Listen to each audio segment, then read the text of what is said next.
Have you guys ever wondered what the difference between a resin and a die-cast is? Well, in this video, I am gonna show you guys hands-on exactly what those detailed differences are. Buckle up because you're about to be blown away starting right now.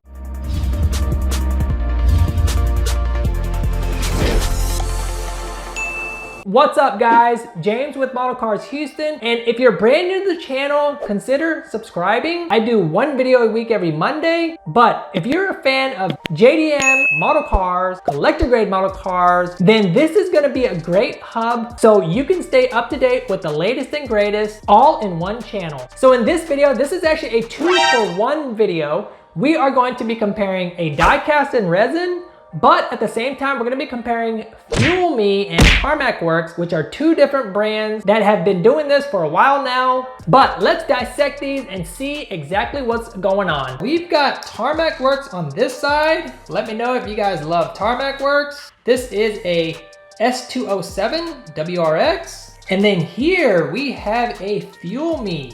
Not only is it a FUELME, it's a Veris Subaru STI WRX as well, but as you can see, it's definitely packaged a lot different from this one. Going with the Tarmac Works first, the box art really matches the car really well. You've got the black and the yellow theme going on. For the FUELME, all of their cars are gonna have this white and red type of slip, but you can see in the background, it's got a picture of the real car in real life. One thing to note about these cars is that they're actually made from cars that actually exist in present day. So you also get this plaque. So in this case, this is 959 out of 999, whereas the Tarmac Works, it will be limited edition. The production numbers are going to be a lot higher. Some of the other things you notice right off the bat is obviously you're dealing with more of an aftermarket setup here. This is more of an OE setup. Now, let's start with price point, guys. Tarmac Works is probably gonna be coming in at around like $20 to $24 a pop.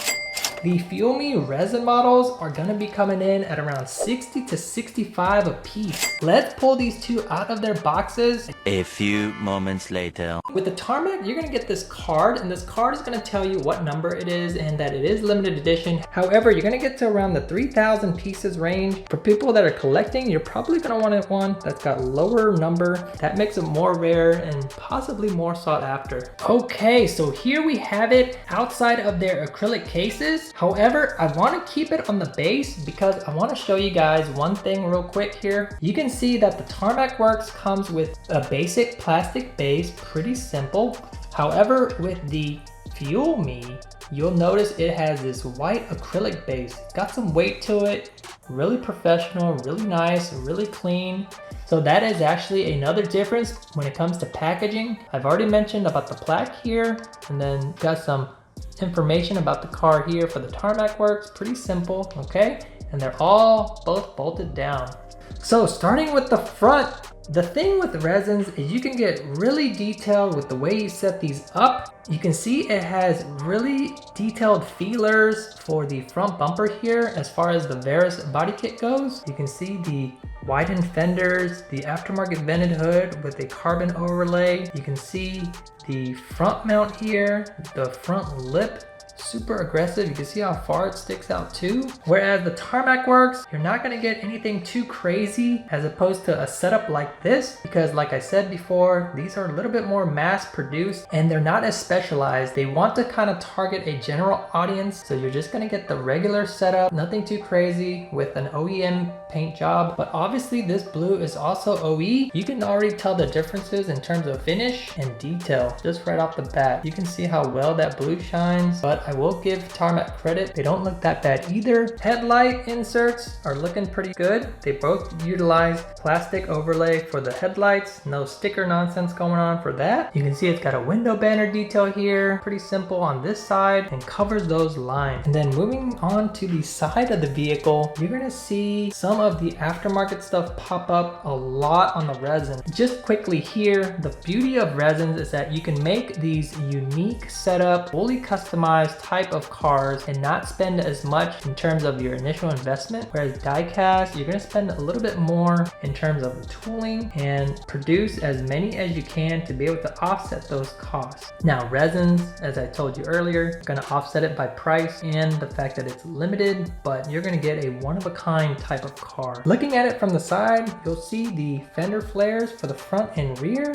That's the Veris kit. All the sponsorship and decals for this car. It's even got more of the carbon fiber trims here for the side skirt and that vent. You're not gonna get anything interesting like that with the diecast. It's just gonna be very simple, straight to the point. As far as the wheels goes, the wheels are pretty basic on the Tarmac Works, much like you'll find on any basic diecast in this type of range. You can see that they went all out on the wheels. It's even got little details for the center. It's even got little holes for where the lug nuts would be. They're both rocking rubber tires. I love the stance on the resin too. You can see it's got a lower profile, whereas the Tarmac gonna be OE setup, so you're not gonna have a lowered stance, but looking good for an OEM setup. You even have photo etched details for the brake calipers, for the brake rotors, and you'll see that it has aftermarket yellow calipers as well. For the Tarmac, you're not gonna get any of those details. You are gonna see a pair of rotors and calipers, but pretty dang basic. But even when it comes to the windows, you'll see it shines a lot different. It looks a lot thinner too. It's so clean, you can see right through it. Whereas with diecast windows, it starts to get a little bit fuzzy and you can't see through them as well.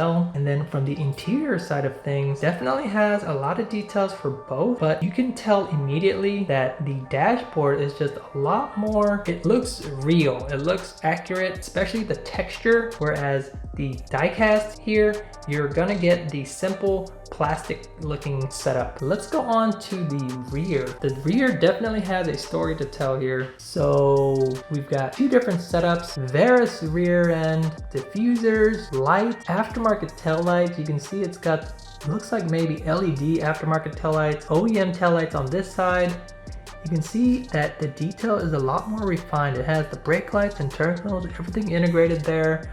Whereas this one, a pretty blotchy red setup with a white insert there for the rear, I'm sure. This one's rocking logos, spoiler, and exhaust. Whereas the Veris, man, super insane. With the diffuser, carbon fiber trunk, carbon fiber tidbits. You can tell it's got aftermarket exhaust with a bigger tip diameter or bigger exhaust all in general. The wing and the trunk and just the aftermarket detail of the resins are just insane. And that is one of the advantages that you have with the resins. The driver's side for both cars gonna be the same. Obviously, you're gonna have the detail for the gas cap, and then the steering wheel is going to be on this side. Steering wheel definitely looks similar, but again, the texture on the resin just looks a lot more realistic as opposed to the plastic look of the one from Tarmac Works. But man, this resin just looks fantastic. And the other thing is that when it comes to weight, the diecast is probably going to be a little bit heavier. The resin is going to be a lot lighter in the sense of weight. But at the end of the day, I think both of these cars serve a purpose for different markets. You know, if you've got a car that's a Veris setup and looks like that, then maybe this is the one for you. If you have this car in real life, maybe that one's the one for you. Or if you're a Subaru fan, you might get both. So guys, we made it without any issues for Ringlands. Here we are, question of the day.